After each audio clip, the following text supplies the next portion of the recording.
very good Dinesh class కొట్టండి బా సరే ఏలియా అప్పుడు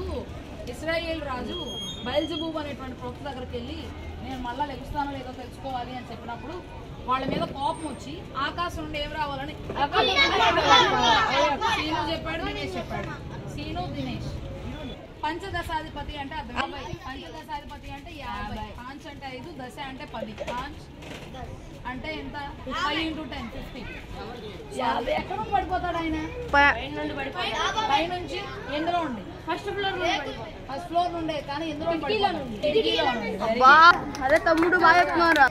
ఏ ప్రవక్త చెప్తారో నేను పడిపోయినా వాళ్ళు లెగుస్తానా లేదా అని చెప్పి నమ్ముతాడు ఇందాకే చెప్పాను బయల్జెబూబు అలా వెళ్తా ఉన్నప్పుడు ఏలియా ఒకేసారి ఏలియా ఎలీషా కలిసి వెళ్తా ఉంటారు మధ్యలో యోర్దాన్ నది వస్తుంది సో ఆ నదిని ఎలాగైన 2 పాయలు కర్ర ఎక్కడ నుండి వచ్చింది కథలో దుప్పటి ఆ దుప్పటిని గొంగలి అని కూడా అంటారు సో ఆ దుప్పటిని ఒకసారి పట్టుకొని కొట్టగానే అక్కడ ఎంతమంది ప్రవక్తలను చూస్తారు మళ్ళీ చెరిగే 50 మంది ప్రవక్తలు వెరీ గుడ్ సో 50 మంది ప్రవక్తలు కూడా చూస్తారు వెళ్ళిన ప్రతి ప్రాంతంలో కూడా ఏమని అడుగుతారు ఎలీషాని వాళ్ళు కొన్ని ప్రాంతాలకు వెళ్తూ ఉంటారు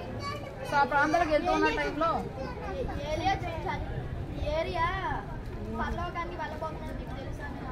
వెరీ గుడ్ పరలోక రాజ్యానికి ఆరోహణం అవబోతున్నారు కదా నీ గురువు ఏలియా నీకు ఆ విషయం తెలుసా అంటే అప్పుడు ఎలీషా ఏమంటాడు నాకు తెలుసు ఆ విషయం